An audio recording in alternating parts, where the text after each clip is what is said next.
ఇదేనా పొడుగు నుంచి పొడుగు దాకా ఇదేనా ఇంకా కొద్దిగా జర్ర బీటు మారవరాదు అని అనుకుంటారు మా మనవరాళ్ళు. జర్ర మా మనవరాళ్ళ కోసం జర్ర మరి నువ్వు ఏం రాగం తీస్తావో జర్ర ఎగిరి దుంకే రాగం తీ. జానపద గేయం ఏదన్నా అంటే ఎగిరి దుంకే రాగం జర్ర ఉంటే అందుకో తాత. జానపదాలు అంటే మా తాత కమటం రామస్వామి అని జానపదాలు పాలమూరులో కోలాటానికి పెద్ద చాలా పాటలు పాడిండు మా తాత రామస్వామి తాత. అమ్మో మా తాతనే ఒకటి జానపదం పాడుకున్నాం. చిటికెనేలుకు తేలుగొట్టినది సవంతా ఎగవారింది ఇహ నా సమితి ఏమనన్నదో తేలు మంట ఇక దిగదమ్మా.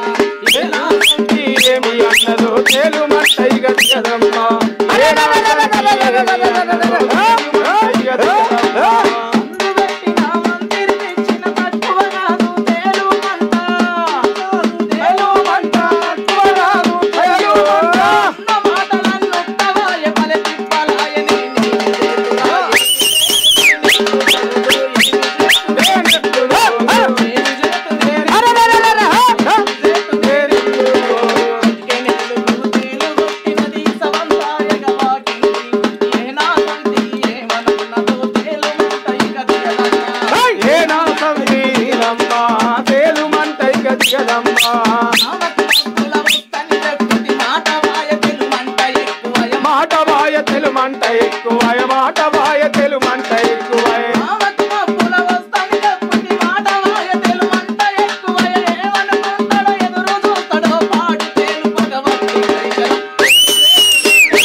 ఇక ఈ పిల్లగారి పాట విన్నాక ఇప్పుడు మీ నర్సయ్య తాతకు కూడా ఒక పాట ఆదికొచ్చింది. ఆదికొచ్చుడేంది ఆయనే రాసుకుండు.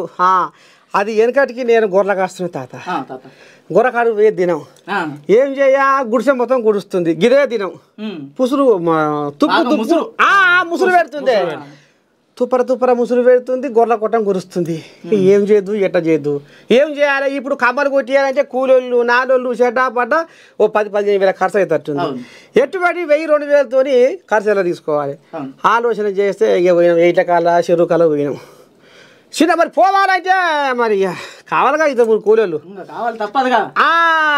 ఇక ఎట్లా చేయాలి ఏంది కదా చిన్నగా వచ్చే ఆలోచన వచ్చే గాలి సినుకులకు గుడిసె గుడుస్తుంది కూలి కోసం మావ వీలుస్తుంది.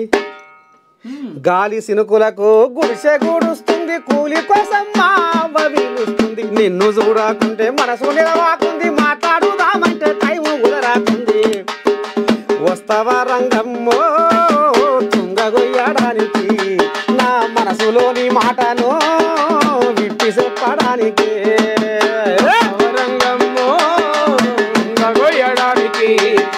మనసులోని మాటను ఎత్తి చెప్పడానికి బొడ్డు గురిగి నిండా బొడ్డు గురిగి నిండా మడ్డి కళ్ళు వస్తా బుడ్డ మరకలు గాల్చి బుద్ధితో వినిపిస్తా.